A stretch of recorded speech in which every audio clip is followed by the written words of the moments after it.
In 1999, a young man named Cornelious Mike Anderson made a terrible mistake, robbing a Burger King with a BB gun. Sentenced to 13 years in prison, he waited for the call to serve his time. But that call never came. For 13 years, Mike lived free, building a family, a business, and a new life, until a SWAT team showed up at his door.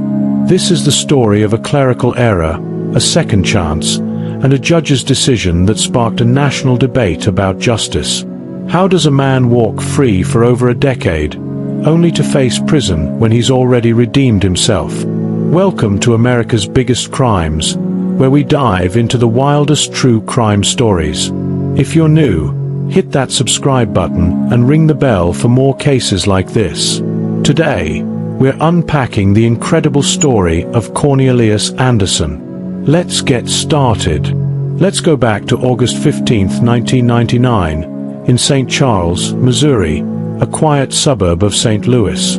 Cornelious Mike Anderson, then 23, and his cousin decided to rob a Burger King. It wasn't a sophisticated heist.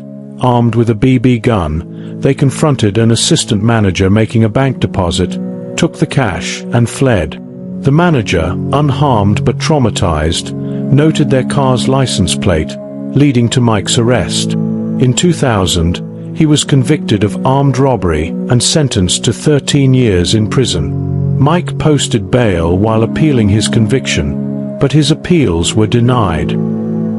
He was told to wait for orders on when and where to report to prison. His attorney warned him the authorities would come, but days turned into months, months into years, and no one ever showed up. Why?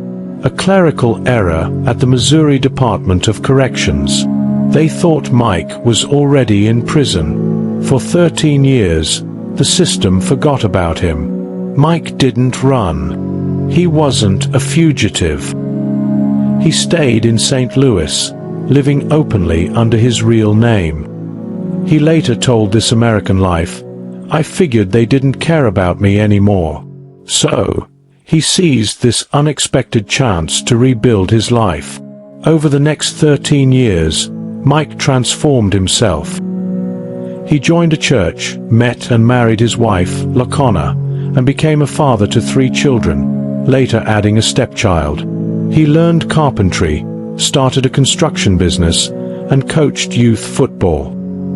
He paid taxes, renewed his driver's license, and even dealt with minor traffic tickets, all under his real name. Mike wasn't hiding, he was thriving. His story wasn't just about staying out of trouble. Mike became a model citizen, the kind of person communities celebrate. But in July 2013, everything changed.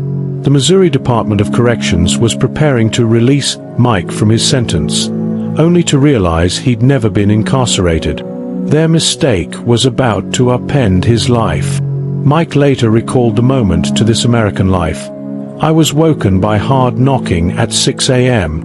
I said, 'Who is it?' They said, 'Marshals. Open it up, or it's coming down.'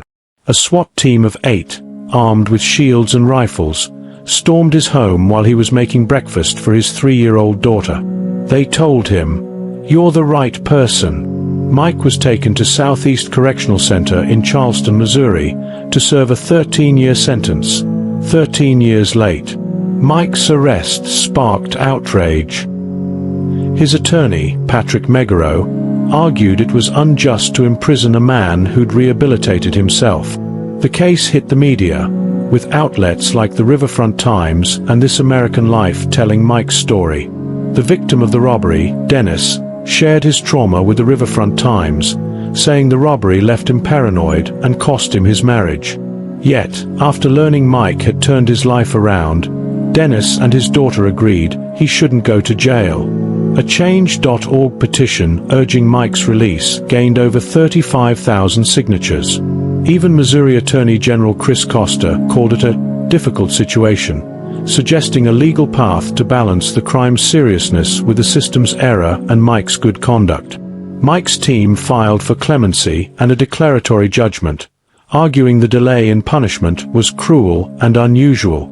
For 9 months, Mike sat in prison, his family struggling without him. His wife, Locona, told Today, "It's very hard. My kids miss their father." The public rallied, asking, if prison is for rehabilitation and Mike was already reformed, what was the point of locking him up? On May 5, 2014, Mike faced Mississippi County Associate Circuit Judge Terry Lynn Brown in Charleston, Missouri. The hearing lasted just 10 minutes. Megaro argued Mike had been his own parole officer, living a law-abiding life.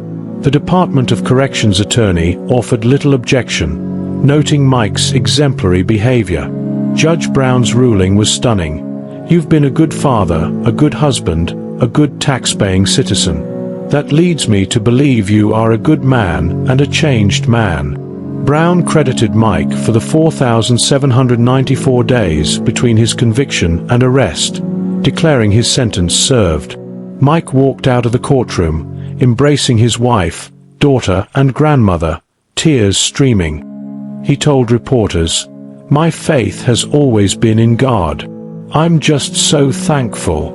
The ruling was met with applause, with Costa calling it an appropriate balance of justice. Later that day, Mike returned home to Webster Groves, surprising his kids with fried chicken and steak. He struggled to remember how to use his smartphone, a small sign of how prison had disrupted his life. But he was free. Mike's story forces us to ask, what's the purpose of prison? Punishment or rehabilitation? Mike committed a serious crime, but 13 years free showed he could change without bars. Experts like James Gilligan argue U.S. prisons often fail at rehabilitation, with 2/3 of inmates reoffending.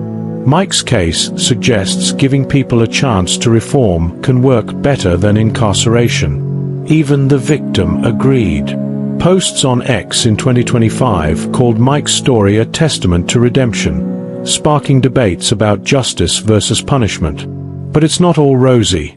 Mike faced new charges in 2014 for an alleged purse snatching, though he was quickly cleared, with the St. Louis Circuit attorney apologizing. The system failed Mike once, then tested him again. What do you think? Should Mike have served time, or did his 13 years of good behavior prove he deserved freedom? Drop your thoughts in the comments, and let me know if you've heard a story like this before. That's the incredible story of Cornealious Mike Anderson, a man forgotten by the system, only to prove he didn't need prison to change. If this case blew your mind, hit that like button and share it with your true crime crew. Subscribe and ring the bell for more stories.